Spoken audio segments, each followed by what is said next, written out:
Bom dia. Acabou a gente perdendo aqui por causa de falta de espaço, mas nós vamos continuar aqui nesse vídeo, né? Falando sobre a lição da Escola Bíblica Dominical, lição 13. Nós estávamos falando aqui sobre verdade aplicada. Não sei se você conseguiu pegar. Verdade aplicada. É importante que o discípulo de Cristo saiba discernir os diferentes relacionamentos, priorizando o relacionamento com Deus. Você precisa discernir que o relacionamento familiar, o relacionamento conjugal, o relacionamento amoroso, né, sentimental, o relacionamento de amizade, ele nunca vai ser superior ao relacionamento divino, relacionamento com Deus, relacionamento cristão, com Cristo. Então, você precisa discernir isso na sua vida. Para quê? Para não haver prioridades, né? O texto que nós vamos ler de referência é o texto de Lucas, que ele vai dizer assim: E desceu com eles e foi para Nazaré, e ele, sujeito a sua mãe, guardava no seu coração todas as coisas. Lucas capítulo 12, 52, vai dizer assim: Porque daqui em diante estarão 5 divididos em uma casa, 3 contra 2 e 2 contra 3. Jesus descreve a divisão que haverá dentro das casas, por causa do nome dele. No versículo 53 vai estar escrito assim: o pai estará dividido contra o filho contra o pai, a mãe contra a filha e a filha contra a mãe, a sogra contra a sua nora e a nora contra a sua sogra. Lucas 14, 26 vai dizer assim: Se alguém vier a mim e não aborrecer a seu pai e a mãe e a mulher, os filhos e irmãos e irmãs, e ainda também a sua própria vida, não pode ser meu discípulo. Nós vemos aqui que o tema abordado aqui nessa lição é o que vai acontecer quando a gente decide seguir a Cristo incondicionalmente, decide seguir a Cristo sem nenhum peso, decide seguir a Cristo sob qualquer circunstância. Porque muitas pessoas que vão estar à nossa volta, segundo os versículos que nós lemos, não vão entender e às vezes vão até contender contra nós, contra você que é cristão. E aí você vai precisar, nesse universo de vendaval, ter discernimento para quê? Primeiro, para não abandonar aquelas pessoas que necessitam de Cristo. E depois vai ter que ser discernimento para quê? Para continuar buscando o Senhor e ter palavras de salvação para essas pessoas. A igreja começa dentro do seu lar, dentro da sua casa. Nesse período de quarentena, nós estamos vendo que a igreja está sendo dentro da sua casa. E às vezes eu tenho recebido alguns vídeos pelo WhatsApp de amigos, os maridos sendo torturados porque estão lavando uma louça, porque estão varrendo um quintal. As pessoas estão começando a se relacionar dentro dessa quarentena, dentro de casa. Então, imagine a pessoa que é crente, que tem que louvar, que tem que cantar, que tem que ler a Bíblia, que tem que orar, que tem que escutar um louvor. Imagine por causa do nome de Cristo, como é que essa pessoa deve estar passando dentro do seu lar. E aí entra o discernimento para você usar de sabedoria, para que essa pessoa possa sim se chegar a Deus, né? Aqui vai dizer, no tópico 1, diferentes níveis de relacionamento. Jesus, durante seu ministério terreno, vivenciou diferentes níveis de relacionamento, deixando exemplo e instruções aos seus discípulos sobre tão relevante aspecto da natureza humana nesta terra, aspecto relacional. Estamos falando aqui de relacionamento. Jesus, quando estava vivendo no seio da sua família, Jesus era um filho obediente. Jesus ia ao templo, Jesus ia nas visitas, Jesus ia para as caravanas, Jesus fazia tudo. Jesus tinha um ofício que o seu pai ensinou a ele, né? Jesus e a sua família terrena. De acordo com o plano divino da salvação, o Filho de Deus se fez carne e habitou entre nós. Isso aqui é uma base da teologia muito significativa para nós cristãos. Jesus nasceu através de uma intervenção divina. Então a gente precisa entender isso, tá? Isso é algo que você precisa ler e aplicar isso na sua vida, tá? Então aqui o comentarista vai falar assim: não há muitos registros detalhados nos evangelhos sobre a vida cotidiana de Jesus. Antes inicia seu ministério, contudo recorremos a livros que discorrem sobre a infância dentro do judaísmo, a adolescência, a educação no contexto familiar. Todos os judeus no tempo de Jesus relacionarmos com textos bíblicos, podemos afirmar que nosso Salvador passou por várias fases no seu crescimento e desenvolveu como outros do seu tempo, como menciona a vida cotidiana nos tempos bíblicos e na Bíblia de estudos arqueológicos. Educação incluía instrução religiosa, treinamento em habilidades práticas necessárias nas atividades diárias. Ele foi identificado como carpinteiro e filho do carpinteiro. Também participou, como muitas outras crianças, das viagens a Jerusalém, quando tinha como principal propósito a questão religiosa. Agora, você consegue imaginar isso? Você pai, mãe, uma família cristã, que você não consegue passar esses valores que são principais para uma família estar edificada na casa de Deus. A questão da escola bíblica dominical, a questão de ir aos cultos, a questão de instruir numa educação secular para ter uma profissão. Você como pai, você como mãe, você tem que buscar esse ensinamento dentro do seu lar, para as pessoas entenderem que não é só culto, é um estilo de vida que você está colocando sobre ensinamento na vida dele. Não adianta deixar jovem dormindo até a tarde, sem preocupação com a escola bíblica dominical, sem preocupação com o culto.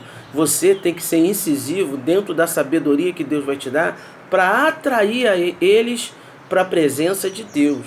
Aprenda isso nessa lição: relacionamento, Deus e família. O tópico 2 vai falar relacionamento de Jesus com Maria e José. É preciso enfatizar o cuidado e a dedicação de Maria, José com Jesus. Circuncisão, apresentação ao Senhor no templo, ida para o Egito e retorno, formação em uma profissão, instrução religiosa, entre outros. Você, pai, você, mãe, você tem responsabilidade dentro da sua casa.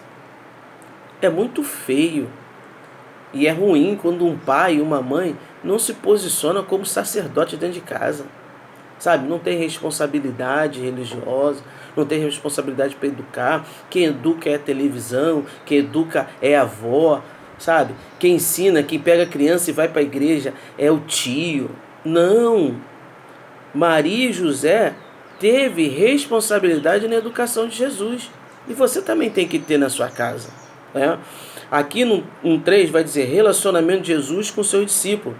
O fato de pessoas terem sido filhos de Maria e José não implicou automaticamente que tinham um relacionamento harmonioso com Jesus como filho de Deus, mesmo tendo convivido tão de perto. Porém, quando pessoas ouviram a palavra de Jesus, obedeciam e criam nele como Messias prometido. Sendo assim, seus discípulos eram considerados por ele como sua família. Aqui tem uma coisa que você precisa aprender. Nem sempre quem está dentro da sua casa vai reconhecer a autoridade espiritual que você tem. Aqui mostra que Maria ela teve outros filhos. E 2 desses filhos eram discípulos de Jesus. E sendo discípulos de Jesus, eles reconheciam Jesus como mestre, pelo poder da palavra de Deus. Então o exemplo é em tudo. Sabe aquela história que a gente fala assim, dá testemunho? Irmão, tu acha que os discípulos de Jesus, os 2 irmãos que moravam na mesma casa, só seguiram ele porque ele dava testemunho. Ele tinha a palavra. Então você precisa dar testemunho para que os que estão dentro da sua casa te sigam. Fica falando mal da igreja, não. Fica falando mal do líder religioso. Fica falando mal do seu líder de departamento. Fica falando mal da nossa liderança maior, no nosso ministério. Isso não vai enriquecer em nada, só vai atrapalhar a sua semeadura nessa terra boa. Use isso como sabedoria. O tópico 2, o cristão e a sua família, nós temos aqui poucos minutos para poder fazer esse apanhado geral. O cristão e a sua família. É importante que o relacionamento do cristão com a família seja considerado, levado em conta a realidade que vivenciamos, nem sempre tão harmoniosa como o plano original, e que se deseja orientações cotidianas na palavra de Deus. Irmão, nem sempre a gente vai ter um campo fértil para a gente ministrar. Às vezes a terra é dura, a semente não entra, mas a gente tem que ter a importância do relacionamento para que a gente possa fazer essa terra virar uma terra boa. A importância da coerência. O termo coerência indica coesão harmoniosa, ou seja, uma harmonia. O cristão é chamado em viver coerente, conduta em harmonia com os princípios bíblicos, nos quais cremos e anunciamos. A Bíblia alerta sobre a relevância de governar a própria casa. É aquele tópico que nós falamos aqui. A coerência. Como é que a gente está sendo coerente com a nossa vida na igreja e a nossa vida dentro do lar? Isso é muito importante.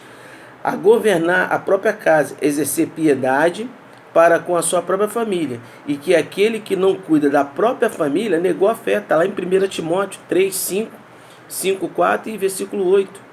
Entre muitas outras instruções, é preciso refletir sobre o nosso viver dentro de casa. Irmão, casa é igreja, casa é culto. Precisamos entender isso. Não fique achando que você é uma pessoa na sua casa, uma pessoa na rua, uma pessoa na igreja. Não. Esse cenário aqui está dizendo que Jesus, ele via Maria na igreja, via Maria dentro de casa, via Maria nas suas atividades. Por quê? Porque era exemplo. Observe isso. O 2:2 vai dizer assim: quando a família não se converte, nem sempre a realidade consiste em todos os membros da família servindo ao Senhor. O cristão também é chamado a preservar na fé em Cristo e no testemunho perante seus familiares, por intermédio da sua conduta dentro do lar e no convívio nas diversas ocasiões.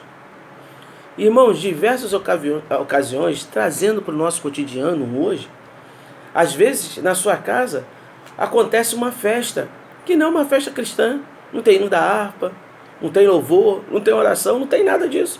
A festa é mundana. E aí você vai dizer que é o Satanás, você vai dizer que aquilo ali vai trazer demônios para dentro de casa. Não! Olha a coerência, olha a harmonia. Se é alguém que vai fazer aniversário, quando chegar na hora do parabéns, você fala assim: eu posso fazer uma oração? Quem deseja uma? Ninguém rejeita oração. Ninguém rejeita oração. Mas de quem vai fazer essa oração? Essa pessoa é piedosa? Essa pessoa é harmoniosa? Essa pessoa promove a paz? Ou essa pessoa é agente de confusão? Aí que está o segredo. Preste atenção nisso. Vigie na sua conduta, porque quando tiver essas situações que não são religiosas, as pessoas saibam te procurar para trazer uma palavra ou uma oração. O 2:3 vai dizer assim: o casamento, instituição divina para a vida eterna. O propósito do Senhor Jesus afirmou que na futura vinda, ressurreto, um mundo vindouro, não haverá casamento. O casamento deve ser também um instrumento que contribua na vida da santificação dos discípulos de Cristo. Importante também lembrar que nem todos os discípulos de Cristo irá se casar. Aos que permanecerão solteiros. Portanto, o fato de uma pessoa permanecer solteira não é um problema em si mesmo. Assim como casar-se não significa que automaticamente o casado está isento de conflitos, de tentações e de dificuldade. O relacionamento com Deus é que faz a diferença para todos nesta terra e no mundo vindouro. Ei, casar para ser feliz não rola não. Ficar solteiro para ser feliz não rola não. O que precisa é ter, sabe o que? É harmonia, é ter relacionamento com Deus, é estar isento das tentações, é passar pela dificuldade. Casamento tem dificuldade, casamento tem tentações, solteiro tem tentações, solteiro tem dificuldade. A diferença é que você tem que estar aliançado com Cristo para você passar nos maiores problemas da sua vida. Esses dias eu estava conversando com a minha esposa e ela estava falando assim, poxa, Jair, as pessoas ficam falando que estão em casa e estão tendo vários conflitos, vários isso e aquilo. A gente não tem isso. Eu falei, graças a Deus, a nossa presença é harmoniosa. Eu procuro fazer coisas para não te entristecer e você procura fazer coisas para me não entristecer. Harmonia. E todo mundo tira fruto disso. Então, aprenda isso na sua vida, né? O capítulo 3, que a gente estamos terminando, a gente tem ainda mais de 10 minutos. Ouve Deus, é o único Senhor. Amará, pois, o Senhor teu Deus. Deus amará o teu próximo como a ti mesmo. O amor em Deus. Um dos primeiros mandamentos, de todos os mandamentos, foi a pergunta de um escriba para Jesus. Ou seja, principalmente a importância, primeiro de todo, imprescindível ter sempre em mente a resposta de Jesus. Ouve Deus, e é o único Senhor. E amará, pois, ao Senhor teu Deus, e amará teu próximo como a ti mesmo. Olha a regra. Primeiro nós amamos Deus, depois amamos quem? O próximo. Quem é o próximo? Nossa esposa, nossos filhos, nossos parentes, nossos negócios. Então existe uma sequência para você exercitar o amor. Se você perder o amor com Deus, você compromete todos esses outros relacionamentos. O principal relacionamento é com Deus. 3:2. O discípulo de Cristo, disserção e aborrecer. Parece contraditório. Após lermos e estudarmos sobre a relevância da família, nos deparamos com 2 textos do Evangelho de Lucas, onde encontramos 2 expressões, dissensão e aborrecer, dentro de um contexto familiar. É conectado os resultados do relacionamento com o Senhor Jesus. São termos que indicam desunião, de opinião e conduta, amar menos, como indicar em Mateus. Ou seja, nenhum laço terreno deve diminuir nossa lealdade a Cristo. Porém, o Senhor exige dedicação completa a Ele. Promete contínuo sustento, cuidado e proteção. Então, observe. Aqui é uma importante palavra para você. Nem sempre as pessoas vão te entender pelo que você segue, pelo que você acredita. E muitas dessas pessoas, às vezes, vão ficar sem falar com você, sem tratar bem você, sem tratar bem seus filhos, sem tratar bem seu casamento, não te convidar para a festa, te excluir do Facebook, porque as suas mensagens, as suas palavras, são palavras que confortam muitas das vezes com a vida dela. E as pessoas não gostam de ser confrontadas. Use de sabedoria para entender também isso. Porque a Bíblia vai dizer que a nossa luta não é contra a carne nem contra a sangue, mas sim contra as potestades espirituais da maldade que habitam nas regiões celestiais. Então a pessoa muitas das vezes pode estar sendo conduzida por uma influência que não é de Deus. Então não vai ter harmonia. Então aprenda isso. 3.3. Expresso na referencial adotado. Jesus é o referencial na vida do cristão, como indica em Efésios 5:18-33. Interessante notarmos os resultados de uma vida cheia do Espírito Santo. Comunicação, culto e conduta. Comunicação, culto e conduta. Você precisa ter isso na sua vida, né? Temos a tendência de isolar versículos, porém também estão expressando como é a vida de uma pessoa comprometida em um relacionamento com Deus. Assim como Efésios vai dizer, neste texto há expressões e ideias bem significativas para uma contínua consideração por parte dos discípulos de Cristo. Precisamos de sugestão, amor, entrega, cuidado, sustento, respeito, sacrifício, obediência, honra e instrução. Precisamos dessas informações para dar seguimento à nossa vida. O escritor Russell Shedd comentou sobre o texto de Efésios, acima citado, Efésios 6, do 1 ao 9. Ele vai dizer, acima citado, intitulado, o discípulo de Cristo no lar. Então enfatiza a palavra sujeitai-vos, pois tem implicações que surgem até o fim da epístola, envolvendo-nos na vida do outro, como aquele que impulsiona ou sustenta o colega. A ideia de submissão contém essa ideia de apoiar, de impulsionar, de dar ânimo. Devemos compreender como isso é básico e fundamental na atitude do cristão quanto à sua vocação. Você precisa se envolver na vida do outro. entender a vida do outro. Certa vez Jesus chegou para um jovem e o jovem questionou ele: Senhor, o que eu preciso para ter vida eterna? Jesus falou assim: vai, vende tudo que você tem e me segue. E aquele discípulo falou assim: mas eu tenho ainda que enterrar meu pai. Ele estava preso a uma tradição familiar onde que o filho tem a obrigação de enterrar seu pai antes dele tomar sua vida. Olha a importância de você ter o seu relacionamento com Deus. Primeiro, você segue o mestre. Primeiro, você confia no mestre. Primeiro, você se sujeita ao mestre. Primeiro, você ama o mestre. Primeiro, você se entrega ao cuidado do mestre. Primeiro, você tem o sustento, o respeito, o sacrifício, obediência, honra e instruções do mestre. E depois segue a sua vida. Nós precisamos entender isso. Faça uma pergunta hoje nesse estudo. Qual o seu nível de relacionamento com Deus? Não deixe sua devoção a Jesus ser normal. Tenha uma devoção altamente espiritual. E assim terminamos esse trimestre, terminamos essa lição. Feche seus olhos, vamos orar. Senhor Deus, nós agradecemos por esse trimestre. Agradecemos ao superintendente, presbítero Alexandre Augusto, a todos os professores, Senhor Deus, que se esforçaram para ensinar essas classes, Senhor. Abençoa a classe da CIB, a classe dos varões, a classe, Senhor, das crianças, o departamento de jovens e adolescentes. Senhor, abençoa.